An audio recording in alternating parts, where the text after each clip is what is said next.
Pessoal, bom dia a todos e a todas. Como eu falei anteriormente para vocês, né, essa segunda aula que dá continuidade à nossa disciplina de assistência de enfermagem e saúde mental, ela era para ter sido enviada semana passada, né? Ela era para ter sido enviada no fim de semana passado.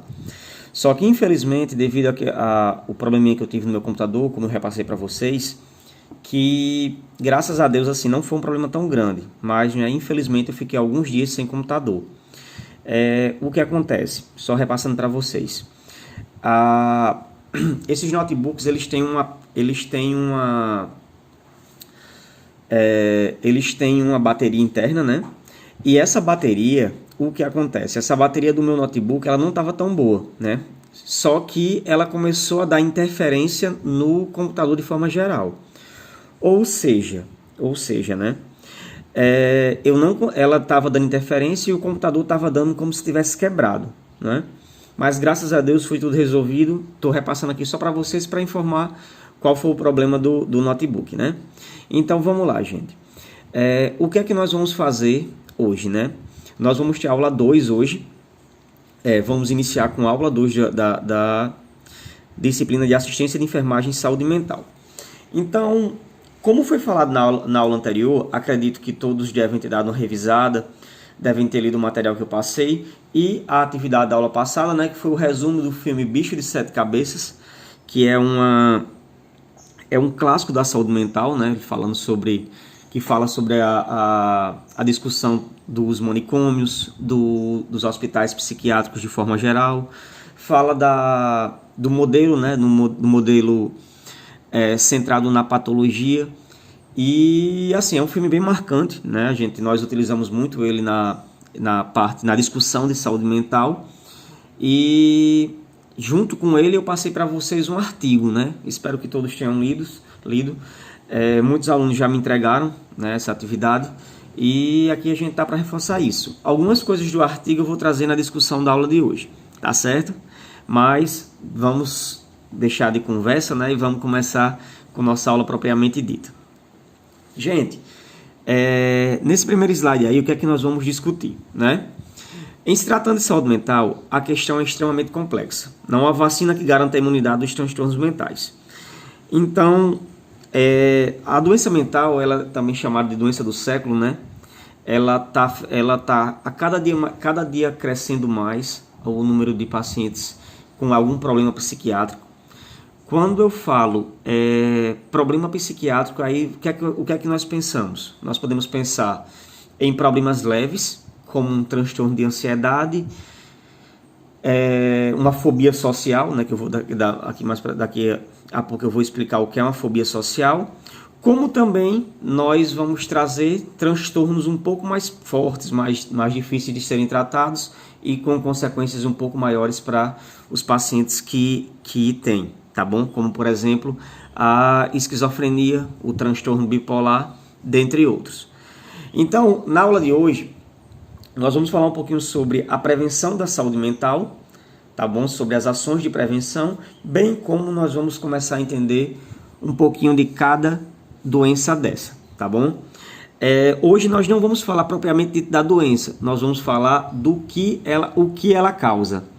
Exemplo, neurose, psicose, alterações de fala, alterações de linguagem. É isso que nós vamos tratar na aula de hoje, tá bom? Então, como esse primeiro slide ele fala, é diferente você tratar um paciente com saúde mental do que tratar um paciente com pneumonia, né? Vamos dar um exemplo da pneumonia bacteriana, né? A pneumonia eu passo uma medicação, tá certo? Eu faço uma antibiótico terapia, utilizo alguns procedimentos assistenciais para esse paciente, juntamente com o antibiótico, ele vai surtir efeito, né, na maioria dos casos. Já a saúde mental, ela não é fechada, né, ela não é enraizada. Cada paciente ele reage de uma forma, cada paciente ele é singular, até porque nós somos seres humanos, nós temos nossas particularidades, nós somos criados em ambientes diferentes, com temperamentos diferentes, com pessoas diferentes. Então, nem todo mundo reage da mesma forma a um tratamento psiquiátrico, né? Então, esse modelo assistencial de saúde mental, ele tem que aceitar e respeitar as diferenças e particularidades de cada pessoa, tá certo? Pessoas mais reprimidas, pessoas mais extrovertidas, pessoas que aceitam a sua patologia, pessoas que negam a sua patologia. Atualmente também, né?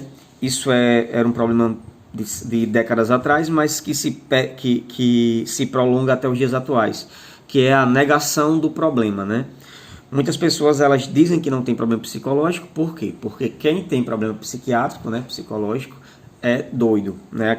Aquele velho estigma que perdura até os dias de hoje. Nós discutimos relacionados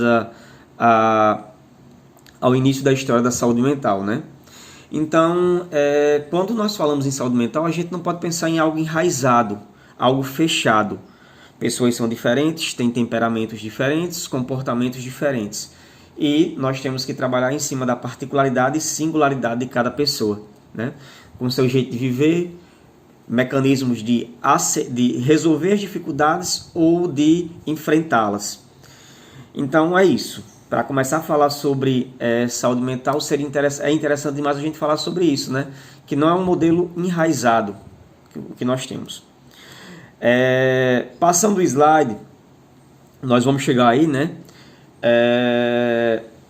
Entendemos que a prevenção passa por oferecer um acesso fácil, mais rápido a quem necessite do auxílio na área da saúde mental.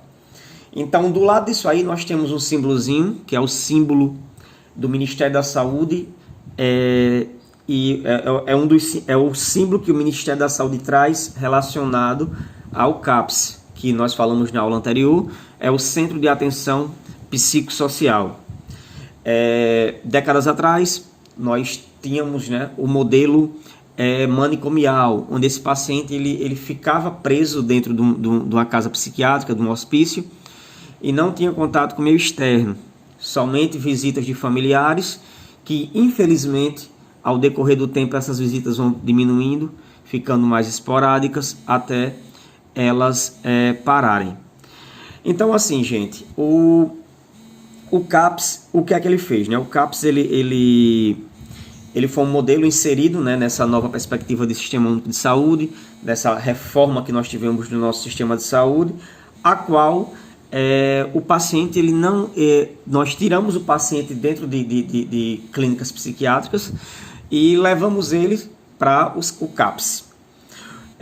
O CAPS, ele é uma estrutura, né, que normalmente ele está nas grandes cidades. Na verdade, não posso nem falar grandes cidades, né? Em cidades polos, né, de determinadas regiões. Vou dar um exemplo aqui para vocês de Bom Jesus. Nós não temos CAPS em Bom Jesus. Nós não temos o CAPS na cidade de Bom Jesus, mas nós pactuamos esse serviço, salvo não me engano, com Macaíba. Então, pacientes psiquiátricos do município de Bom Jesus, eles são atendidos na cidade de Macaíba.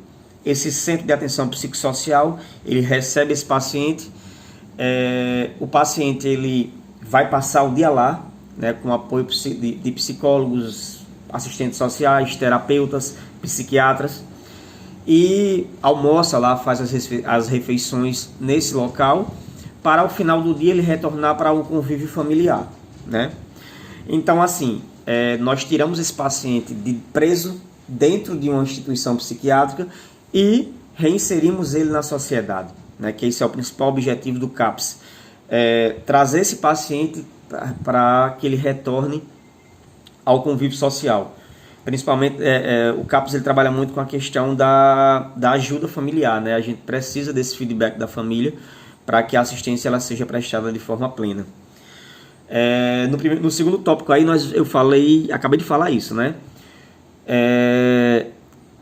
Parar com esse paradigma, né, de tratar dentro de hospital psiquiátrico, apresentando outras alternativas, como CAPS, tratamento domiciliar.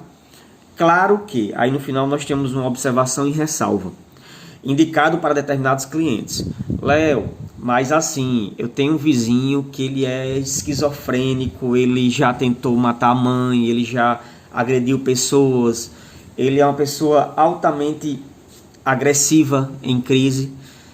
Pessoal, as casas psiquiátricas, né, um exemplo disso é o João Machado, né, um dos mais conhecidos aqui no nosso estado. Ele tem pacientes que não conseguem ser reinseridos na sociedade, né, por causa da patologia clínica, e por causa que a família abandonou, então essa pessoa não tem onde morar, não tem um suporte familiar. Então, em casos esporádicos, em casos específicos, esse paciente ele vai morar, né, ele vai residir lá dentro do hospital psiquiátrico, né? Terceiro ponto aí em relação à prevenção, nós temos a corrigir tendências de assistência, centrar-se na terapia medicamentosa, oferecendo abordagens variadas mediante o trabalho da equipe multidisciplinar. Então, assim, décadas atrás a gente focava esse tratamento psiquiátrico com medicamentos, né? Era um tratamento medicamentoso. Só que... Só um minuto, gente, bebi só um pouquinho de água. Só que hoje em dia não é que foi abolido a parte medicamentosa, né? Nós utilizamos isso até porque os medicamentos também eles têm sua eficácia comprovadas em todas as doenças psiquiátricas, né? Mas hoje nós temos outros tipos de abordagem. Nós temos a terapia, nós temos o psicólogo, nós temos várias ações, vários profissionais que conseguem contribuir para que esse paciente ele tenha uma assistência plena relacionada à saúde mental, né? E quarto ponto aí, nós temos estimular atividades que propiciam o autoconhecimento, tais como grupos de adolescentes na escola, gestante e idosos. Pronto, gente, aí nós temos uma foto pequenininha aí de um CAPS, tá bom? Eu acredito que vocês conseguem perceber como é interessante o CAPS, que ele é uma casa, né? Ele é uma casa no qual esse paciente ele é inserido. Então ele não tem aquela estrutura de manicômio, de prisão, onde o paciente é preso. Ele é uma casa, como qualquer outra, né? Claro que adaptada para assistência clínica, onde esse paciente ele vai todos os dias, tá bom? E lá ele vai ter a assistência que ele precisa, tá certo? Gente, dando continuidade, nós temos aí o nosso próximo tópico. Ele fala sobre as diferenças entre neurose e psicose. Vamos lá, vamos entender isso aqui.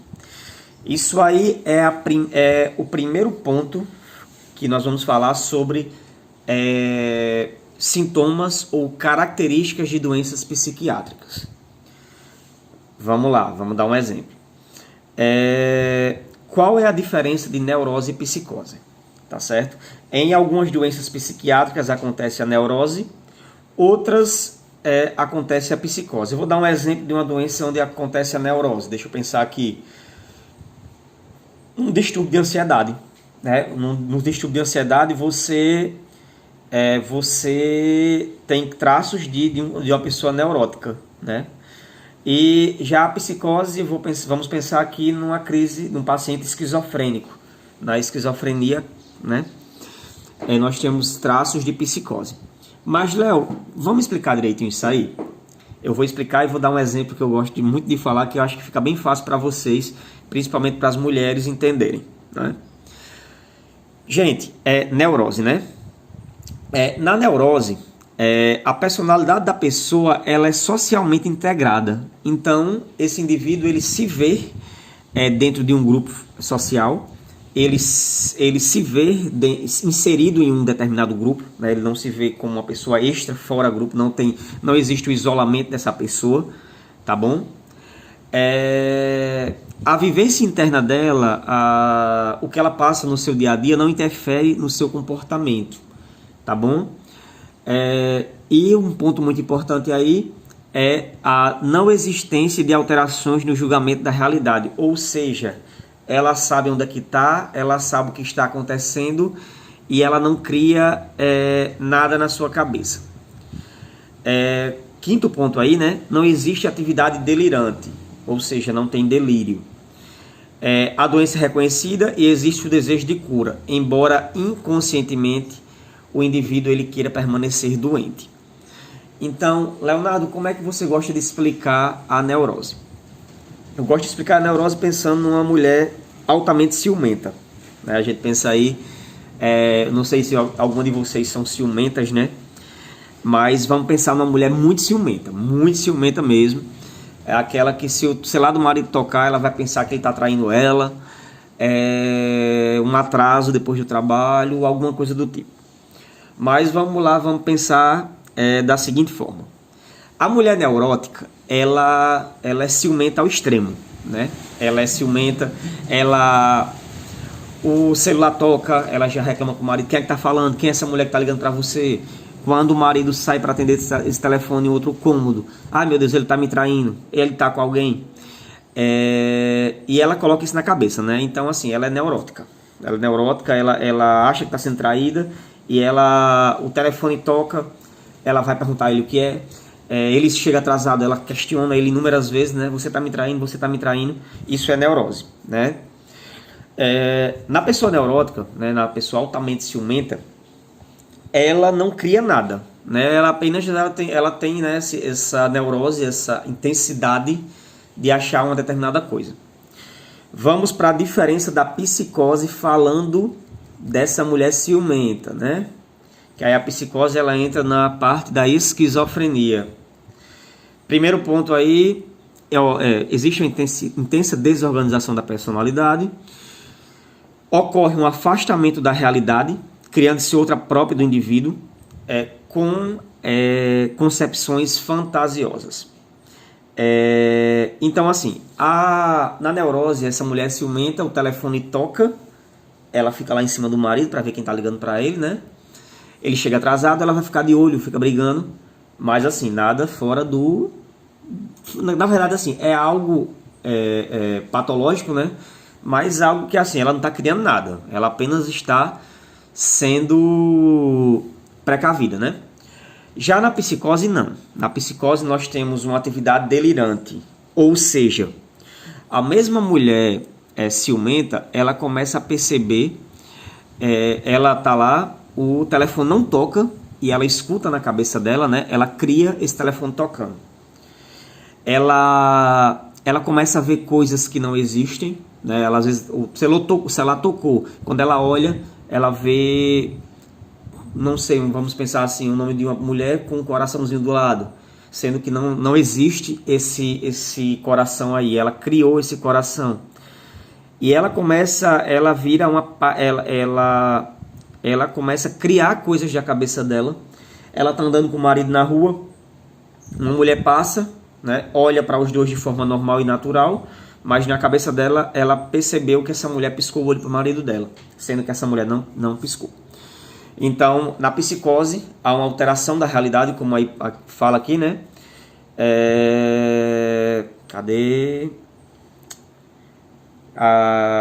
Ocorre a presença de atividade delirante, né? Então ela começa a criar coisas, a ver coisas que não existem. Então essa é a diferença de neurose e psicose. O neurótico, ele não cria nada, apenas ele intensifica alguma coisa, tá bom? Já a psicose não. Na psicose ela sai da realidade, ela sai desse padrão normal, né? Criando coisas que não existem, né? Ou seja, isso, sons, cheiros, é bem interessante isso aí, tá ok? Dando continuidade aqui, nós temos algumas imagens, né, falando sobre isso, bem interessantes aqui. Mas continuando, a gente vai falar um pouquinho sobre ansiedade. Meu Deus do céu, quem não é ansioso, né? Quem não é ansioso? Principalmente nesses momentos de pandemia que nós estamos vivendo, né? As crises de ansiedade, os transtornos de ansiedade, eles estão aumentando bastante. E principalmente porque as pessoas estão dentro de casa direto, presas sem uma rotina específica, muitas morrendo de medo, de contrair o vírus, né? E essas crises de ansiedade, elas vão se intensificando. Então, o que é a ansiedade? São reações que o indivíduo desenvolve diante das situações que julga ameaçadoras diante do nosso sofrimento psicológico. E tudo que detestamos como perigo e que ameaça a nossa segurança e tranquilidade, seja real ou imaginário. Gente, o interessante da ansiedade é que, assim, a ansiedade é uma emoção normal, como, por exemplo, momentos de alegria, momentos de tristeza. Até certo ponto no qual ela é desejável, né? Até um certo ponto que ela é boa. Ela não é algo patológico, porque ela estimula a inteligência e a criatividade. Porém, ela se torna um transtorno, ela se torna uma doença, quando em seu grau elevado por um período de tempo muito prolongado, ou seja, as pessoas elas têm crise de ansiedade intensa. Há uma diferença de ser ansioso de forma leve, né? Ai meu Deus, eu tenho uma prova semana que vem, eu tenho que estudar. E existe uma diferença da ansiedade intensa, no qual a pessoa não consegue estudar, não consegue se alimentar devido a essa crise de ansiedade, né? Então, essa é uma diferença da ansiedade leve para a patológica, né? O transtorno mesmo. Uma ansiedade leve, ela é muito comum, né? Nós temos pessoas que são ansiosas, mas assim, elas são ansiosas até determinado ponto que não acaba atrapalhando na sua rotina diária. Porém, nós temos indivíduos que não conseguem dormir devido à ansiedade intensa, né? Léo, minha mãe, ela toma, para dormir, ela toma diazepam, ela toma Rivotril, ela toma clonazepam. Ela toma só para dormir. Então, assim, ela não tem nenhum problema psicológico. Gente, diazepam, clonazepam, Rivotril, eles são medicamentos para ansiedade, né? Eles são ansiolíticos. São medicamentos que eles vão eles vão diminuir essa ansiedade, tá certo? Na qual o paciente ele apresenta, né? Ele exacerba isso de uma forma patológica já, e a pessoa precisa tomar esses ansiolíticos para se acalmar, né? Para ficarem menos ansiosas. Dessa forma, elas vão conseguir dormir. Dormindo bem, essas pessoas elas vão conseguir ter uma melhor qualidade ao decorrer do dia, né? Porque normalmente assim, a pessoa ansiosa ela não dorme bem, ela não consegue dormir de forma adequada. Não conseguindo dormir, ela não consegue recarregar suas baterias e dá aquela sensação de cansaço intenso, né? Por isso que ela toma um ansiolítico, né? Que vai diminuir essa ansiedade dela, fazendo com que alguns sintomas, né, eles desapareçam. Porém, Rivotril, diazepam e clonazepam, como eu citei para vocês como exemplo, eles não são para ser tomados durante toda a vida. Nós temos um grande problema, isso aí é um problema em Bom Jesus, como também em várias cidades. Na verdade, esse é um problema de forma geral, né, mundial. As pessoas elas se acostumaram a tomar ansiolíticos, né? Ela dorme se ela tomar diazepam, se ela não tomar, ela não consegue dormir. Então, assim, gente, uma medicação que era para ser um tratamento clínico breve, de 3 meses, 6 meses, se torna algo na qual a pessoa se torna dependente, né? Você se torna dependente dessa medicação, fazendo com que, no momento que você não tome, você não consegue dormir. Mas às vezes você nem tenta, né? Você está tão dependente dela que seu psicológico, né, começa a trabalhar e você só dorme se você tomar, tá bom? Lembrando que os transtornos de ansiedade são das síndromes psiquiátricas o mais comum que nós vivenciamos no nosso dia a dia, tá certo? Até pela questão da nossa rotina, até porque o transtorno de ansiedade normalmente ele tem como é que eu posso falar? Ele tem um pavio, né?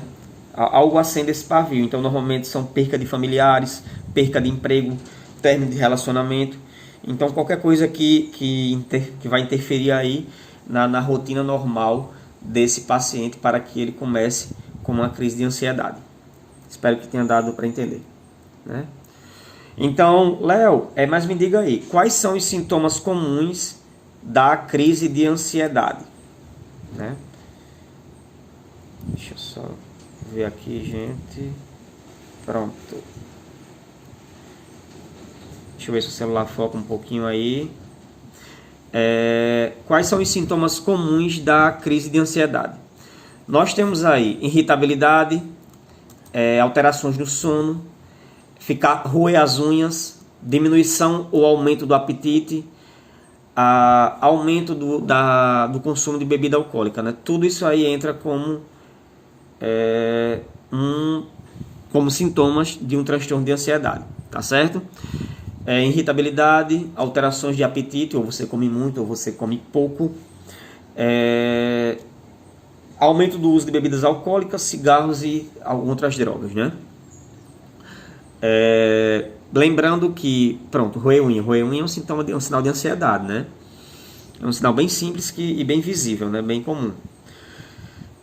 Outra alteração clínica, né, psiquiátrica aí que nós temos é a crise. Esse termo, né, ele foi empregado inicialmente na década de 60, tá bom? Para descrever reações de uma pessoa a situações traumáticas, tais como guerra, morte ou algo do tipo. Então, assim, o que é uma crise, né? Uma crise, vamos pensar na sociedade, uma coisa bem simples que a gente fala é o momento de crise. Nós estamos num momento de crise. Então, o momento de crise é algo que não está normal, tá bom? É algo que mudou sua rotina, mudou seu dia a dia, né? Fazendo com que o indivíduo ele tenha esse baque, né? Ele passa por esse momento de crise. A crise ela pode ser um fator para o estresse, né? Normalmente o estresse ele é causado por um momento de crise, seja, como eu falei para vocês, de ansiedade, né? Seja uma morte de um familiar, perca de um emprego, um término de um relacionamento. Então, algumas pessoas conseguem agir bem a essas coisas e passar ilesos, né? Outros podem adquirir um distúrbio de ansiedade devido a esse agente estressor, e outros têm esse momento de crise.